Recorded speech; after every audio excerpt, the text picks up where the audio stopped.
What's up? I'm currently standing on the top of this sweet tugboat, and we are pushing a tremendous amount of wheat down the river from Lewiston all the way to Vancouver. Idaho is a big-time producer of wheat. We don't just keep it to ourselves though, we send it out to other states and even internationally. And so what we wanted to do was just see what the process looks like from start to finish. Now the only way to do that was just to board this thing and ride it for 3 days and see what happens along the way. So I actually flew out to Lewiston, and then yesterday morning I got up, I went down to Lewiston Clark Terminal, and I watched them loading up these barges that you see here right now. I actually got to know a lot of the family farms that have been around for 4 generations, 5 generations. Well, they were bringing their wheat down in the back of semi-trucks. The wheat was getting sucked up into these giant grain bins, and then from the grain bins, the wheat was shooting out through this tube and dropping right down into the barges.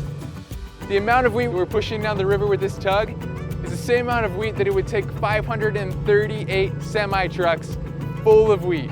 Think about the exhaust, the wear and tear on the road, and all the other resources that are used to get them from point A to point B, versus something as simple as using the current of the river that's already here to get the wheat down the river. So then I went down to the port of Wilma and I got hooked up with this Tidewater tugboat. The crew is extremely friendly. This thing is state of the art, really nice machine. We went back down to Lewiston Clark Terminal where we collect these 2 barges. The pilot skillfully connects them and we take off and leave Lewiston.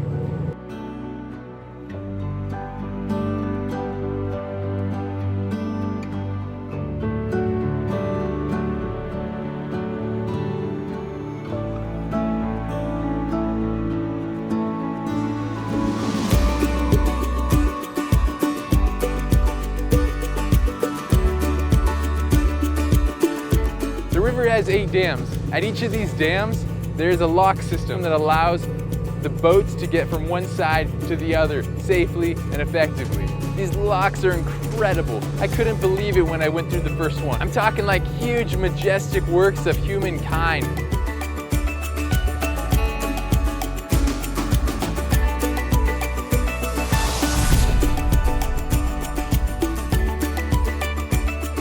These dams provide a lot of power. So the 8 dams on this river provide power for 1.87 million families. To put that into perspective, Idaho has about 1.7 million people in the state. So this is providing a tremendous amount of power, and not just any power. This is clean power, renewable energy. An alternative might be coal. I mean, we're talking a huge benefit to the environment. So we got through that dam, we continue on down the river, and we continually encounter these dams and pass through on the locks. Every time that we would go through, I would just sit and look at the grandeur of these locks and the dams and the work that went into them and how effective they are and what they're doing here on the river. And I just was amazed the whole time. Probably my favorite part of this whole trip. Once we get through the last one, we'll be home free to Vancouver. And once we get to Vancouver, this wheat can be sent out to the necessary places and the necessary people.